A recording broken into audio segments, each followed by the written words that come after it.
Assalamualaikum warahmatullahi wabarakatuh. Halo sobat setia Fakta Kehidupan. Tidak lupa kami sampaikan salam sehat, salam sejahtera. Semoga tercurah segala bentuk kebaikan dan juga kita semua dalam lindungannya. Seperti biasa, kita akan berbagi kisah dari yang unik, menarik sampai bikin nangis. Mari kita simak kisahnya.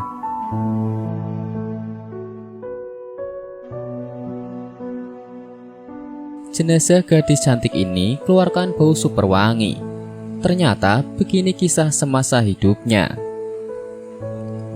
Beberapa tanda seorang mati dalam keadaan husnul khotimah. Di antaranya meninggal bukan di tempat maksiat dan dengan tenang. Seperti kisah meninggalnya gadis yang bernama Mala. Terlahir di tengah keluarga kaya. Ayahnya muslim sedangkan sang ibu beragama Nasrani. Di tengah orang tua yang kaya, ternyata tidak semuanya bisa Mala dapatkan, termasuk kasih sayang dan pendidikan agama. Kehidupannya pun glamor dan boros. Mala telah terbiasa menyewa villa saat libur sekolah sejak SMA. Tak jarang Mala bercampur dengan teman laki-lakinya, bahkan tidur dalam satu kamar bersama dengan yang lain. Meskipun begitu, Mala tidak pernah berbuat tidak senonoh dengan teman laki-lakinya. Suatu hari, ketika libur, Mala mengunjungi rumah salah satu temannya. Saat Mala berbincang dengan teman-temannya, tiba-tiba seorang wanita mengajak teman lelakinya ke kamar. Alangkah terkejutnya Mala saat melihat teman wanitanya berdua dengan cowok di kamar sedang melakukan tindakan memalukan. Mala marah seketika dan menampar wajah teman wanitanya. Lalu ia berlari dan pulang. Untuk pertama kalinya, Mala merasa tersesat tanpa arah. Dari kejadian itu, Mala menjadi sering menyendiri dan merenung. Perubahannya bahkan terlalu ekstrim untuk seorang dengan kehidupan serba cukup. Ia tak lagi menyukai musik, pakaian yang serba terbuka, bahkan rumah mewah tempat ia tinggal. Kumandang azan yang tak pernah ia dengar. Tertiba hari-hari setelahnya, seolah suaranya mengusik jiwa. Sejak itu, ia memutuskan untuk sholat di rumah mewah itu. Satu-satunya perlengkapan ibadah yang ada merupakan peninggalan neneknya. Mukena dan sajadah milik mendiang neneknya ia gunakan untuk sholat. Dalam sholatnya, ia menyesali perbuatan yang selama ini dijalani. Air matanya menganak sungai saat sujud. Ia menangis terseduh-seduh.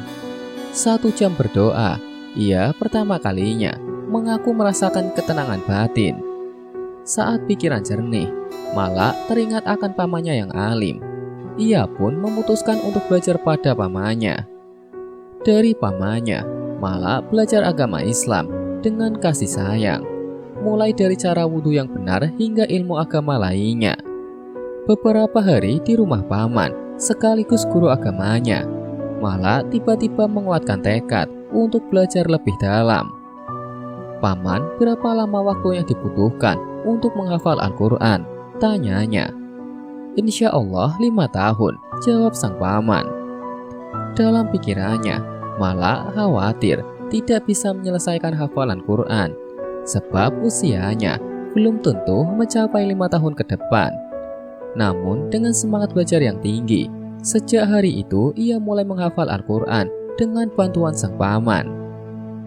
Beberapa waktu berselang, ketika Mala sedang menghafal Al-Quran, ayahnya datang dengan marah-marah meminta Mala pulang. Tapi Mala tidak mau karena ingin melanjutkan hafalan Al-Qurannya. Setelah perdebatan alot, akhirnya Mala diizinkan tinggal di rumah sang kakek. Subhanallah, tak lama kemudian Mala telah menghafal 30 juz Al-Quran. Belum mencapai target 5 tahun, ia sudah menjadi hafizah. Bahkan dalam waktu yang sangat singkat, hanya 3 bulan. Cita-cita yang selalu ia dangungkan dalam doa sekarang terkabul. Pasca bisa menghafal 30 juz dalam waktu 3 bulan, Mala mengadakan syukuran. Seluruh keluarga dan kerabat diundangnya. Semua telah terkumpul Acara hampir dimulai, tapi Malak tak kunjung terlihat. Seorang wanita yang merupakan kerabat Malak sebelumnya melihat Malak tengah sholat di kamar. Terlalu lama menunggu, keluarga menjemput Malak di kamarnya. Dan alangkah terkejutnya mereka saat melihat Malak. Sang hafizah terbaring tanpa gerakan sedikit pun, sembari memegang mushaf Al-Quran. Setelah diperiksa, Malak sudah tidak bernyawa lagi. Innalillahi wa inna ilaihi roji'un. Semua orang syok, terutama sang ayah. Tapi itulah yang terjadi. Malak telah pergi selamanya, meninggalkan dunia dan gegap gempitanya. Acara syukuran menjadi tangisan dari para keluarga dan kerabat dekat. Malak meninggal dunia dalam keadaan baik. Seketika itu, jenazah Malak langsung diurus. Mulai dari memandikannya, saat hendak dikafani sebuah keajaiban terjadi. Kafan yang telah disiapkan tiba-tiba hilang karena tidak kunjung ditemukan. Keluarga akhirnya menggunakan kain hijau yang terikat di sebuah tiang rumah sebagai kain kafan.